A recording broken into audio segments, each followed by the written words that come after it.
anyone can throw some lace fabric on a skirt to make their cosplay look really fancy. It's actually really easy. I should know because I've done it twice. However, it's also really expensive. Not everybody has that kind of budget, myself included. If I did this for every cosplay I make, I'd have to feed them to my dog because I couldn't afford her kibble. However, there's good news. There are a couple of ways you can improve your cosplay without spending a fortune. There's bad news too though. All of these tips have something in common and you may not like to hear it.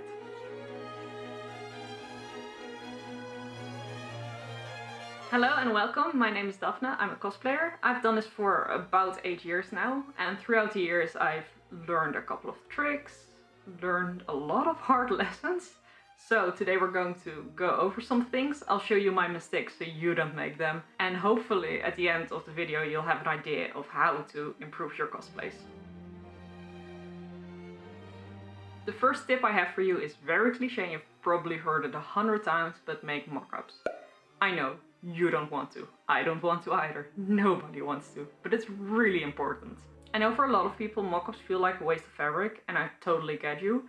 So I would advise you to just go to your nearest thrift store and get some really cheap bed sheet or a tablecloth or something like that. Preferably something sturdy and even cotton. If you make your mock-up out of cotton and it ends up fitting, you can just use it as your lining, so that's great. But whatever you do, make mock-ups and make more than one. This is the first cosplay I ever made. It's my Sleeping Beauty, the first iteration. And the bodice doesn't really fit, as you might be able to tell. Now, I did make a mock-up for this dress. I'm actually very proud of past me. The thing is, I only made one. But I really doubt it fit, because this doesn't. So, the thing with mock-ups is, we usually want to make one and be like, yeah, that's good enough. I know everything now. I made my adjustments. It's gonna be great. It's not going to be great. Make another. Make your adjustments, make another mock-up. Because chances are that whatever you adjusted changed something somewhere else. At some point, you'll have enough skills and experience to predict that and know exactly what's going to do. But if you're watching this, you probably don't. And that's fine. Been there, done that. And to be honest, I'm still there. Sometimes I think I know what the fabric's going to do and then, oh no, it did something else. Well, I already made the bodice now. What's also really important about fitting a mock-up is to fit it over whatever you'll be wearing on your final costume. Is that going to be a thermal shirt? Wear a thermal shirt. Corset. And very importantly, big skirts? Wear your big skirts.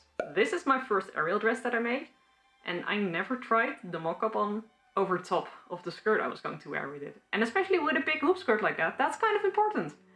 And you can kind of see there are a couple of flaws with this bodice. Now don't get me wrong, I love the dress, but the bodice didn't fit me quite right. So what happened is I just tried on my mock-up only on top of my corset, which is good, but I didn't try it on top of the skirt. My hips got wider because of the skirt, and that just forced the bodice to move up a bit, which wasn't where it was supposed to sit. So for one, the neckline started gaping because it was too big for the area of my chest where it was. And secondly, and maybe most notably, my boobs started pressing against the bodice. See, the bust area of the bodice had moved up to my chest area, which is not where my busts are. So then that happened. It's not great, and you can actually see the extra space just right above where I needed it.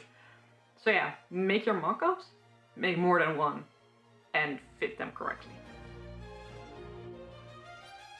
Now this tip, I will admit, is more about convenience than actually making your cosplays look better.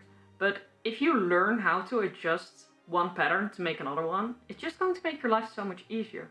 And cheaper, and we like that. Because, let's be real, bought patterns can be kind of expensive. It's just really frustrating when you've got one pattern that you've perfected, you've made your mock-ups, you've made your adjustment, it fits like a glove now. And then you move on to your next project and that pattern is useless now because this next project looks different. And yeah, there are people who can just take that first one and make it into anything they want. And that's not going to be most of us, let's be real. But it can be really helpful if you know how to move a seam over or merge two seams, add a dart where it needs to be because of your reference image, things like that. It's just going to make your life a little bit easier. But also in my opinion, it can sometimes make things look just a bit cleaner if the lines are exactly where they need to be. When I made my Victorian aerial dress, I made a pattern for the bodice that fit on top of a certain corset. Then I wore that exact same corset for my Aurora dress. So what I did is I adjusted the bodice pattern from Ariel to fit Aurora. Now, first of all, for Aurora, I just needed a different shape on top. And for Aurora, I wasn't wearing a giant hoop skirt. So I did need to make some alterations, but not a lot, and I could just make them on the pattern. And the mock-up for Aurora actually fit on the first try. It was amazing. Never happens. So that saved me a lot of time and money, but also for Ariel, like I said, it's Victorian Ariel, so the lines move a certain way. For Aurora, I wanted more space because I wanted that embroidery in the middle. And it's just very useful if you know how to move those seams over. Now you've perfected your pattern, it fits like a glove, and now you have to choose your fabrics. Honestly, I could make an entire video talking about fabric decisions and how that's going to influence certain things. I'm not going to do that here. If that's something you're interested in, please let me know. But for just this segment, I want to talk about shiny fabrics. Because usually the cheaper fabrics are more on the shiny side. That's not necessarily a bad thing. Maybe that's exactly what you want.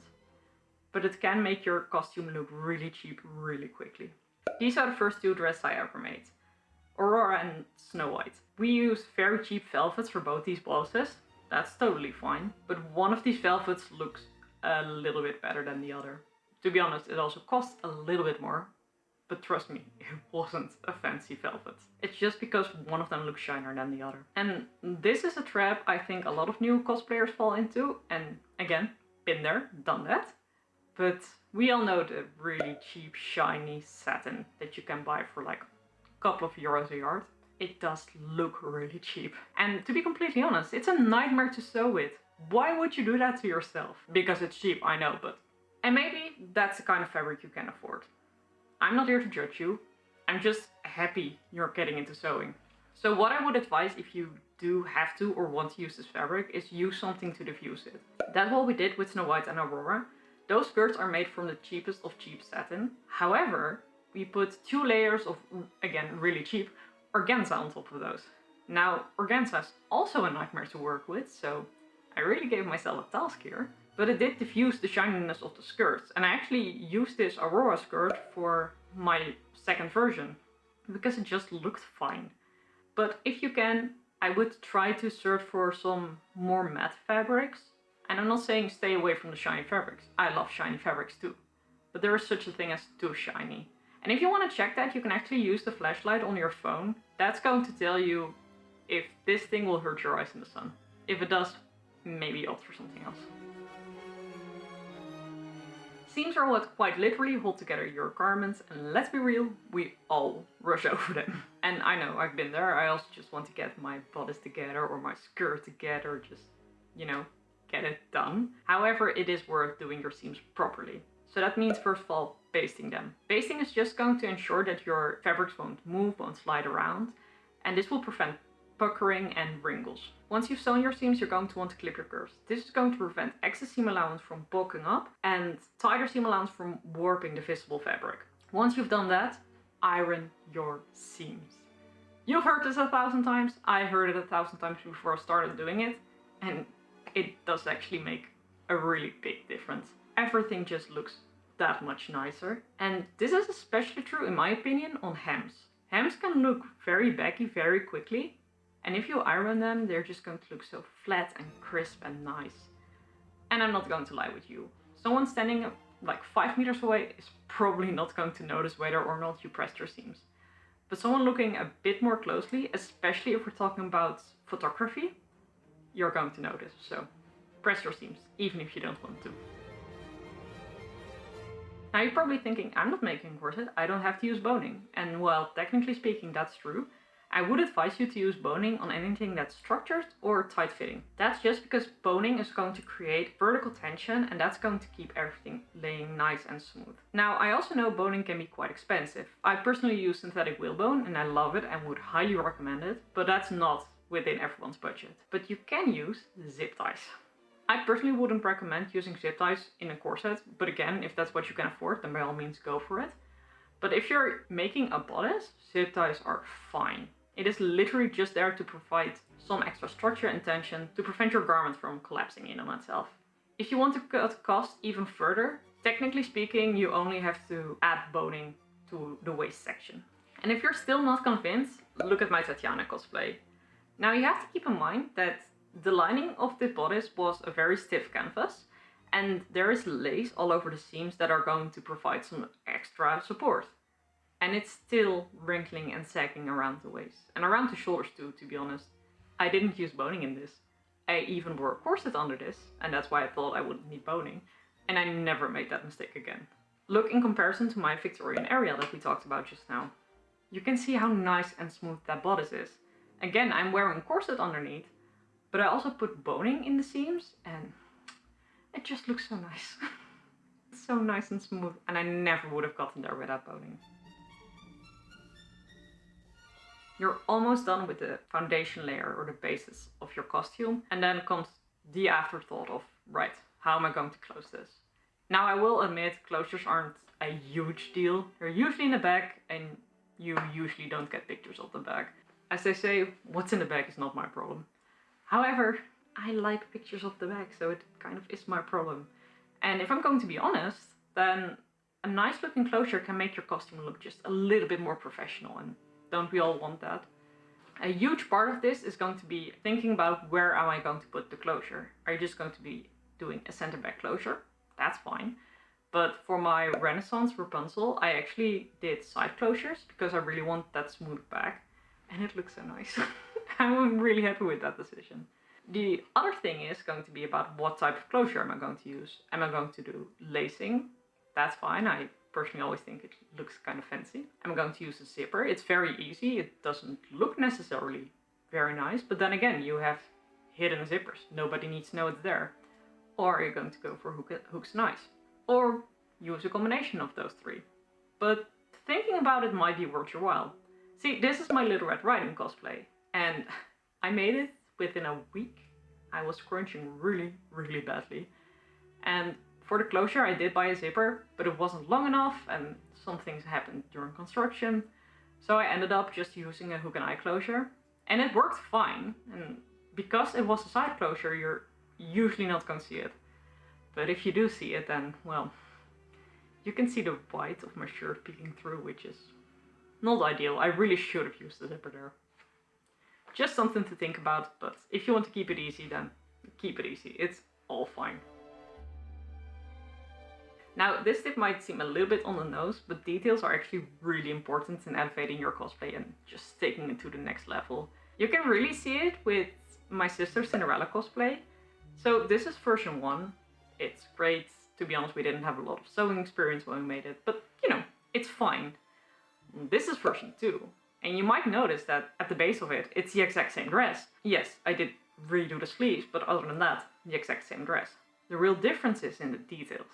I used some trim I still had laying around, I used some lace appliques I had laying around, I used some beads we had laying around. As you can see, I have a lot of fancy stuff laying around at all times. But yeah, that really elevated this cosplay. It's a method I actually use for every cosplay. I buy my beads wholesale, so they cost next to nothing, and then I just throw them on a costume until it shimmers. I really like gloss stones as well. They can make something look very fancy, like Snow White, the second version. Those gloss stones around the neckline, they also cost me next to nothing. And the sleeves here are very interesting too, because I had all of these pearls sewn on. Yes, I did that by hand. Yes, it took forever, and I'm never doing that again, but it looks really nice. Those are fake plastic pearls that we got for like €1 or something like that. So yeah, really look at your details. I'm talking beads, fake pearls if you don't count those as beads, gloss stones, lace trims and lace appliques. You can get all of those really cheaply wholesale. Now, I'm usually a big fan of going to my local fabric store and getting what I need there because, you know, I want to support them. But I can't afford trim that's like €2 a meter if I need 10 meters of it. That's just not within my budget. So, of course, buy locally if you can, but if you can't, wholesale. Highly recommend. Congratulations, you've made your costume, it looks all pretty. And then, you know, the wig. The thing we all kind of fear. And I'm not going to lie, nowadays I really enjoy wig styling, but there was definitely a time where I would procrastinate on it as much as I could. However, I've come to realize that wig styling is kind of important. It just finishes off a look, and it can make really cheap wigs look really fancy. Like my Helene wig over here, that thing was 20 euros on AliExpress. I don't want to say a terrible wig, but it wasn't great either. But you can't tell because I styled the heck out of that wig. It looks great now. I'm really happy with how that turned out. But it's not just about that.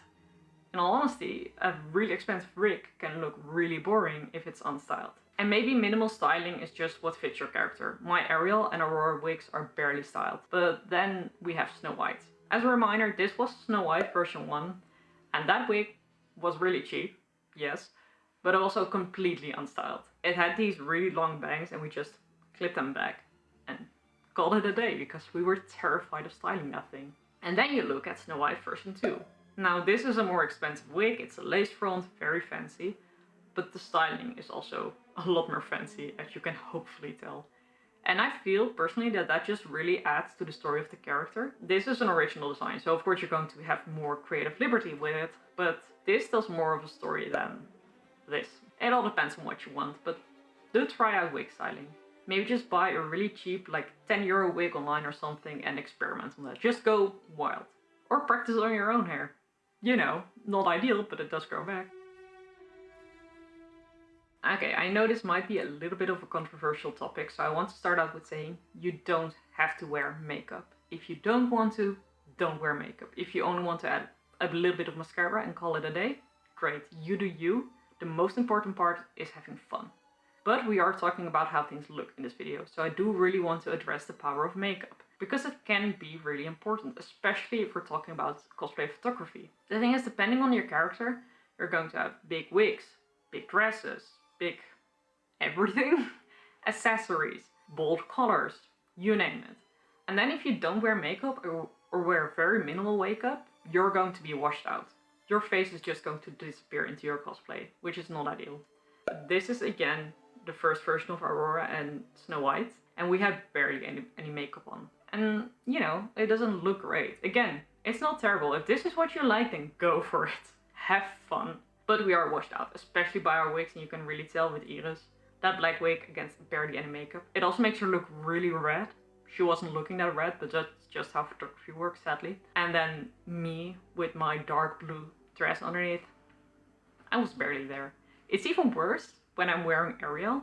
I've worn Ariel with minimal makeup exactly once. I don't have any pictures to show you, but trust me, I disappeared under that red wig. But I also just look really tired. So yeah, consider makeup, play around with it, but only if you like it and only if it's something that's important to you. And lastly, posing. Of course, the way you pose isn't going to change the way your costume looks. However, it does change the way how your costume is perceived or how it's shown off. I'm not going to give you a full-on posing lesson here. I would love to, but again, that's a subject for a different video. If that's something you're interested in, let me know. But I do want to stress the importance of it. A really well-fitted bodice can look kind of terrible if turned just the wrong way, and a really poorly fitted bodice can look amazing if turned the right way. And again, what we talked about earlier, it does matter for the story you're telling with your costume. Here's a picture of me in my first Aurora dress. It looks very basic, my posing isn't great. This was also like the third picture I ever took in a costume, so there's that. But yeah, there isn't much going on, there isn't any visual interest. And you can really see that this bodice, again, doesn't fit. Now, this is version 2 of Aurora, and this was 4 years after that, something like that. And you can see that my posing improved immensely. What you can't see is that this bodice also doesn't fit me.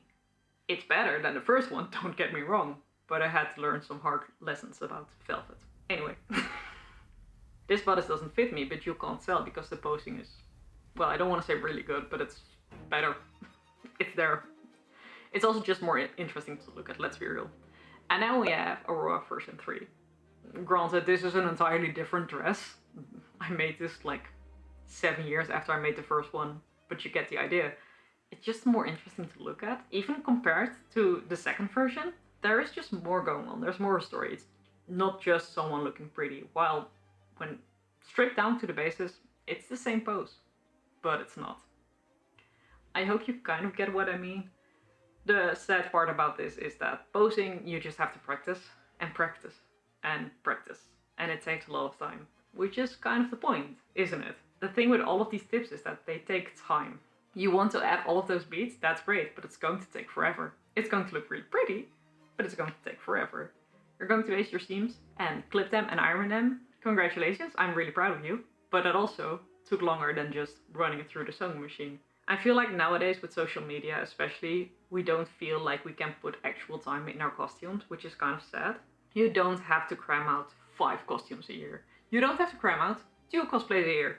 Especially if you're on a tight budget, just enjoy the process. I feel that's something that's overlooked a lot as well. I really enjoy hand sewing a hem. Doesn't really matter, no. Did I enjoy hand sewing those pearls on the Snow White sleeves? For the first like 6 hours I did. After that it got tedious, I'm not going to lie. And sometimes it does get tedious, and sometimes you want to get it over with. But then you have this lovely result, and to me that's all worth it. And I hope you try some of this out, and the result's going to worth it to you as well. I really hope this video helps you in any way at all. If you have any tips of your own, please let them know in the comments. We can learn from each other. I'm currently in the progress of making 2 dresses from Barbie and 12 Dancing Princesses. If that's something you're interested in, then feel free to subscribe. I upload every other Friday. If you'd like to see more of my work, look at some of the other things I've done, then follow me on Instagram. That's also where I'll be posting any live updates if that's something you're interested in. That's it from me. Again, thank you so much for watching, and I'll see you next time. Bye!